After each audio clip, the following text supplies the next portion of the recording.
لكل وكفى بالله شهيدا أشهد أن لا إله إلا الله وحده لا شريك له وأشهد أن محمدا عبده ورسوله اللهم صل وسلم على محمد وعلى آل محمد قال الله تعالى في القرآن الكريم أعوذ بالله من الشيطان الرجيم بسم الله الرحمن الرحيم إن الذين آمنوا وعملوا الصالحات وأقاموا الصلاة وآتوا الزكاة لهم أجرهم عند ربهم ولا خوف عليهم ولا هم يحزنون Sadaqallahul Adzim.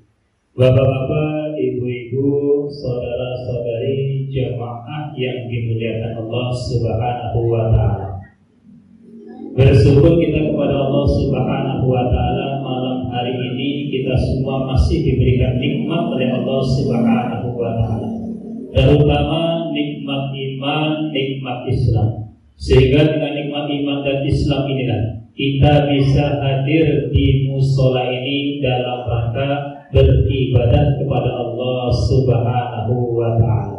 Tanpa nikmat iman, sehebat apapun kita, sekuat apapun kita, sekaya apapun kita, maka tak ada kemampuan untuk beribadah kepada Allah Subhanahu wa ta'ala. Yakinlah Bapak Ibu hadirin yang dimuliakan Allah Subhanahu wa ta'ala, kita bisa beribadah kepada Allah ini karena Allah berikan iman dalam hati kita. Dan kita bersyukur malam hari ini malam yang ke-28.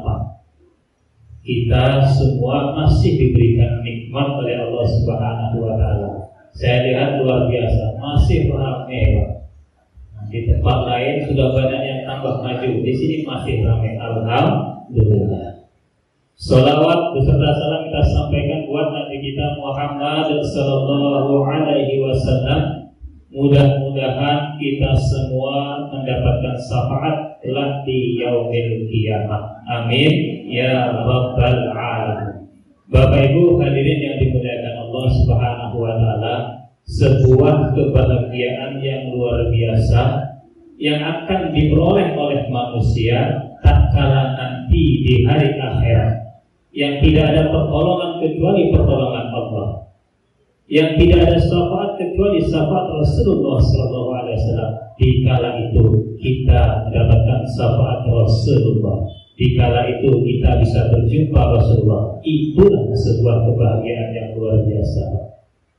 Sebaliknya Bapak Ibu hadirin yang dimuliakan Allah, sebuah kecelakaan besar bagi kita tatkala di hari kiamat, tatkala di hari akhirat. Tak ada pertolongan kecuali pertolongan Allah, tak ada syafaat kecuali syafaat Rasulullah. Tatkala itu kita tidak mendapatkan syafaat Rasulullah, tidak mendapatkan pertemuan dengan Rasulullah. Itu sebuah kecelakaan yang luar biasa besar, lebih besar dari kecelakaan yang seluruh yang ada di muka bumi ini. Maka insya Allah kita semua yang hadir di masjid ini, insya Allah semuanya adalah orang-orang yang sukses dan bertemu kepada Rasulullah Sallallahu Alaihi Wasallam. Amin ya rabbal alamin. Bapak-bapak, ibu-ibu hadirin yang dimuliakan Allah Subhanahu wa taala, malam hari ini saya akan membahas terkait dengan manfaat zakat dalam kehidupan. Bapak-bapak, ibu-ibu hadirin yang dimuliakan Allah, suatu ketika Rasulullah Sallallahu Alaihi Wasallam hendak berkhutbah, maka Rasulullah naik ke atas mimbar. Dahulu Bapak Ibu yang dimuliakan Allah, mimbar di zaman Rasulullah itu ada 3 tingkatan. Nanti tingkatan pertama, tingkatan kedua, dan ketiga. Ketika Rasulullah naik ke tangga yang pertama, Rasulullah katakan amin. Ketika Rasul naik ke tangga yang kedua, Rasulullah katakan amin. Ketika Rasulullah naik tangga yang ketiga, Rasulullah pun katakan amin. Selesai berkhutbah Rasulullah, para sahabat bertanya kepada Nabi Muhammad SAW, ya Rasulullah, kenapa engkau tadi ketika naik tangga pertama, tangga kedua, sampai tangga ketiga mengucapkan amin? Maka Rasulullah menjelaskan, tadi ketika aku naik tangga pertama, malaikat Jibril alaihissalam berdoa, celakalah orang-orang yang mendapati bulan suci Ramadan tetapi tidak mendapatkan ampunan dari Allah Subhanahu wa Ta'ala. Kata Rasul, amin.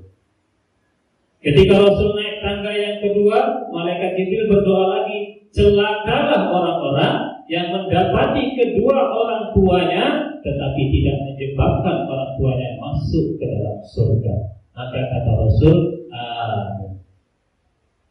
Ketika Rasul naik tangga yang ketiga, malaikat Jibril berdoa lagi, celakalah orang-orang yang apabila disebut nama baginda Nabi Muhammad sallallahu alaihi wasallam tetapi tidak mau berselawat kepada baginda Nabi Muhammad sallallahu alaihi wasallam. Maka dikatakan oleh Rasul, amin. Insyaallah kita semua yang di masjid, di mushola ini semua adalah pencinta Nabi, sehingga kita tidak anti kepada salat pada baginda Nabi Muhammad sallallahu alaihi wasallam. Allahumma shalli ala sayyidina Muhammad wa ala ali sayyidina Muhammad. Bapak-bapak, ibu-ibu, hadirin jemaah yang dimuliakan Allah Subhanahu wa Ta'ala, tentu kita semua hampir selesai di bulan suci Ramadan, sudah malam yang ke-28, tentu menginginkan kita mendapatkan ampunan dari Allah agar kita tidak dianggap orang-orang yang celaka. Maka Bapak Ibu hadirin yang dimuliakan Allah Subhanahu wa Ta'ala, agar tidak celaka, maka Bapak Ibu yang dimuliakan Allah Subhanahu wa Ta'ala, Allah Subhanahu wa Ta'ala berfirman, innal ladzina amanu wa 'amilus shalihat, sesungguhnya orang-orang yang beriman dan beramal saleh, wa aqamus shalah, dia mendirikan salat, wa atuz zakat, dia pun membayar zakat. Pada malam hari ini kita akan menjelaskan terkait dengan zakat. Bapak Ibu hadirin yang dimuliakan Allah Subhanahu wa Ta'ala, zakat ini adalah kewajiban bagi kita, baik itu zakat mal ataupun zakat fitrah. Zakat mal adalah zakat harta yang wajib kita keluarkan ketika cukup nisabnya. Ketika cukup nisabnya, maka Bapak Ibu wajib mengeluarkan zakat. Ketika tidak mengeluarkan zakat, maka sama halnya kita memakan harta haram di dalamnya. Ini kalau zakat mal. Contoh Bapak Ibu hadirin Allah Subhanahu wa Ta'ala, kalau zakat emas itu 85, nah 85 gram, kalikan saja Bapak Ibu. Yang dikalikan, kalau sekarang lebih kurang Bapak Ibu, kalau penghasilan Bapak Ibu sudah 60 sampai 70 juta, 70 juta dalam 1 tahun, ada kewajiban bagi kita untuk mengeluarkan zakatnya. Berapa besarnya? 2,5%. Itu wajib. Yang punya kebun sawit, kalau sawitnya sudah mencukupi hasilnya dalam 1 tahun 70 juta, maka wajib keluarkan. Bapak Ibu hadirin Allah Subhanahu wa Ta'ala. Kemudian juga zakat fitrah. Zakat fitrah ini juga kewajiban bagi kita untuk kita keluarkan di setiap bulan suci Ramadan. Bapak Ibu hadirin yang dimuliakan Allah, berapa besaran zakat fitrah? Di zaman Nabi Bapak Ibu, zakat fitrah itu ditentukan besarannya adalah 1 sok. 1 sok itu banyaknya 4 mud. Berapa 1 mud? 1 mud itu Bapak Ibu hadirin yang dimuliakan Allah, di zaman Nabi dan para sahabat itu ukurannya pakai tangannya masing-masing. Tangan 2 gini Pak. Nah, ambil berasnya, ambil gandumnya, tangan. Pakai tangan 2. Nah, 4 kali. Itu ukuran zaman Nabi dan zaman para sahabat. Sehingga Bapak Ibu hadirin yang dimuliakan Allah, terkait dengan besaran zakat, Imam Mazhab berbeda pendapat. Kalau Imam Hanafi, besaran zakat fitrah itu sebanyak 3,8 kg. Kenapa Pak? Di Arab tangannya besar-besar, orangnya besar-besar. Maka kalau pakai ukuran tangan Arab, besar Pak, 3,8 kg. Nah, ini ukuran zakat fitrah. Kemudian Imam Maliki menetapkan besaran zakat fitrah itu 2,8 kg. Imam Syafi'i menetapkan 2,8 kg. Kemudian Imam Hambali mengatakan 2,2 kg. Nggak ketemu Pak 2,5. 4 masa. Maka Bapak Ibu, setelah itu digodoklah oleh para ulama orang Indonesia, ya, tangannya kecil-kecil supaya tidak terlalu banyak dan tidak terlalu kecil, maka disepakatilah oleh para ulama menjadi 2,5 kg untuk kita. Kalau di Arab sana 3,8 Pak, nggak sama dengan kita. Nah, maka Bapak Ibu, inilah yang harus kita bayarkan. Ini sudah melakukan, para ulama sudah memikirkan bagaimana besaran zakat yang harus kita keluarkan. Bapak Ibu hadirin yang dimuliakan Allah, apa manfaat kita berzakat? Manfaatnya yang pertama Bapak Ibu hadirin Allah Subhanahu wa taala. Manfaat zakat adalah membersihkan. Maka zakat itu kalau kita lihat secara bahasa, yang pertama arti zakat itu adalah tohar. Tohar itu apa Pak? Sesuatu yang suci dari dalam, bersih dari luar. Suci di dalam, artinya bersih, suci. Kemudian luarnya bersih. Hari ini Bapak Ibu, mohon maaf, kadang-kadang orang luarnya bersih Pak, pakaiannya bagus-bagus, tapi belum tentu hatinya bersih. Sholat berjamaah bareng-bareng Pak, pakai jubah, sholat sama-sama, pas sepi kotak amal bisa hilang Pak. Itu namanya pakaiannya bersih, bajunya bersih, tapi hatinya kotor. Pergi ke masjid mencari celah. Banyak kasus Pak, banyak terjadi. Ya, penampilannya oke, tapi pulang bawa kotak. Nah ini artinya apa? Dalamnya tidak suci, luarnya saja yang kelihatan suci. Pergi ke kantor Bapak Ibu hadirin Allah Subhanahu wa taala, pakaiannya bagus-bagus, bersih-bersih, pakaiannya mantap-mantap, pakai jas dan lain sebagainya, pulang korupsi. Maka ini yang terjadi Bapak Ibu. Kenapa? Karena tidak memahami zakat. Zakat itu mensucikan jiwa, mensucikan diri dari dalam. Kalau dalamnya enggak bersih, walaupun luarnya bersih, ya sama saja Bapak. Maka dengan zakat ini dibersihkan luar dalam kita. Dalamnya bersih, luarnya pun bersih. Baru sempurna Bapak Ibu. Kemudian yang kedua Bapak Ibu, apa manfaat zakat? Secara bahasa, numu. Numu itu sesuatu yang bertambah.